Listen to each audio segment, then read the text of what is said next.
হরে কৃষ্ণ। সবাই ভালো আছেন? তো ভাবছি একটু আলোচনা করব এই বিষয়ে। অনেক সময় বৈষ্ণবের জাতি বুদ্ধি, এটা একটা মহাপাপ।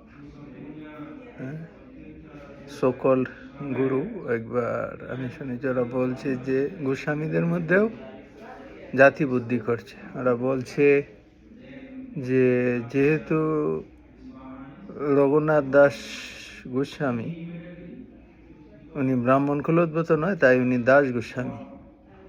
আর রূপ গোস্বামী, সনাতন গোস্বামী, ওনারা সরাসরি গোস্বামী। মহাপ্রভু ওনাদেরকে এই টাইটেলগুলি দিয়েছেন ওনাদের গুণে, ওনাদের জন্মে নয়। তো আমরা দেখি পদ্মপুরাণে সেই সম্পর্কে কি বলা হয়েছে।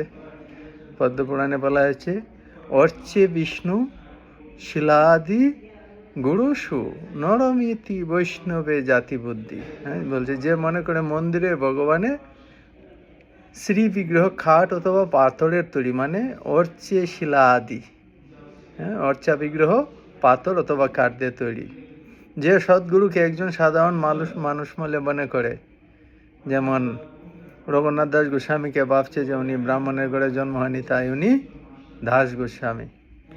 হ্যাঁ, আর বিষ্ণুর বা বৈষ্ণব নাম কলিমালথনে পাদতীর্থ বুদ্ধি।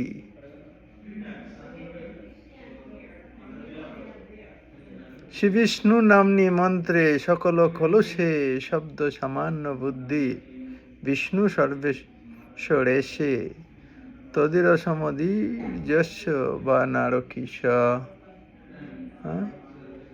তো যে অচ্যুত গোত্রভক্ত বৈষ্ণবদের কোনো বিশেষ জাতি বা ধর্মের অন্তর্ভুক্ত করে। কেউ যখন কৃষ্ণ ভক্ত হয় তখন সে সমস্ত গোত্রের বাহিরে চলে আসে, তখন সে তার একটাই গোত্র হয় অচ্যুত। অচ্যুত মানে কি?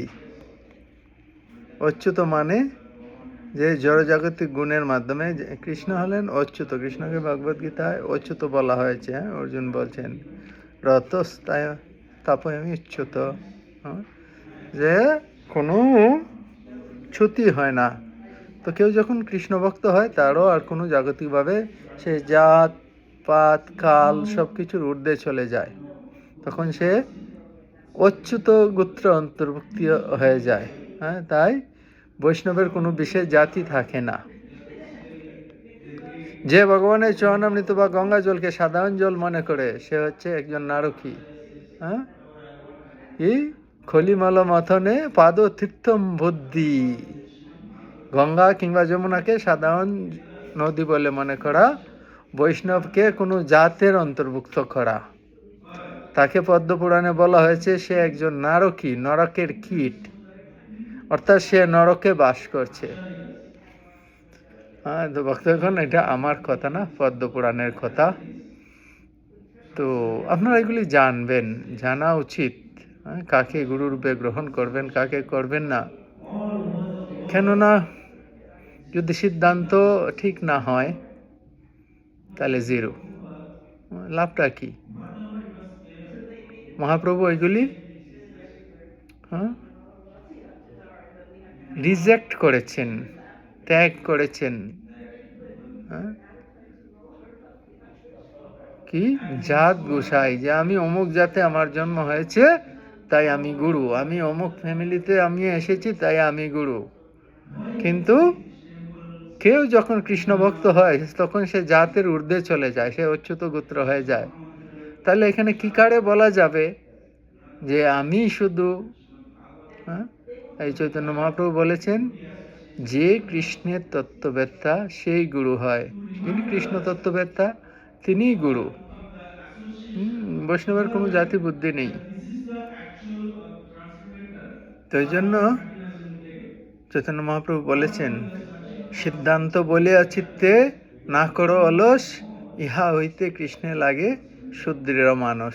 তো সিদ্ধান্তর বাহিরে কোনো জায়গা না। আপনি পারছেন না তার মানে এই নয় যে কারো কাছ থেকে একজনে দীক্ষা নিয়ে নিতে হবে। কেউ এসে বললে তাকে খুশি করার জন্য আমাকে দীক্ষা নিতে হবে, কোনো যুক্তি নেই। তাকে সম্মান করুন। আর কেউ বলবে কেন, কারো রেকমেন্ড করবে কেন? তো সেইগুলি বিচার্যের বিষয় আমার মনে আসলো। আমি ভাগবতম পড়ছিলাম, তো ওই শ্লোকটা ভুলে যাই, তো পেলাম, আমি ভাবলাম একটা ভিডিও বানিয়ে রাখি, এটা প্রমাণ থাকবে। হ্যাঁ, যে বিগ্রহকে কাঠ পাথর মাটি দিয়ে বানানো মনে করে, বৈষ্ণবের জাতি বুদ্ধি করে, গঙ্গা যমুনাকে সাধারণ নদী বলে মনে করে, হ্যাঁ,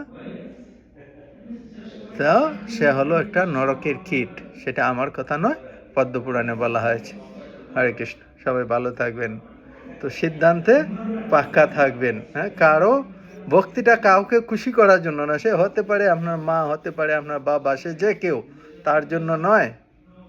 হ্যাঁ, আমরা এসেছি, বিভিন্ন বাবা মা গ্রহণ করেছি আমাদের কর্ম অনুযায়ী, তো আমাদেরকে ভক্তিতে আসতে হবে এবং এই কর্মের বন্ধন ছিন্ন করতে হবে। তো সেই জন্য বলা হয়েছে অচ্যুত। সবাই ভালো থাকবেন, ভিডিওটা লাইক করবেন ভালো লাগলে, এবং চ্যানেলটা সাবস্ক্রাইব করবেন, শেয়ার করবেন সবার সাথে। ভালো থাকবেন। হরে কৃষ্ণ।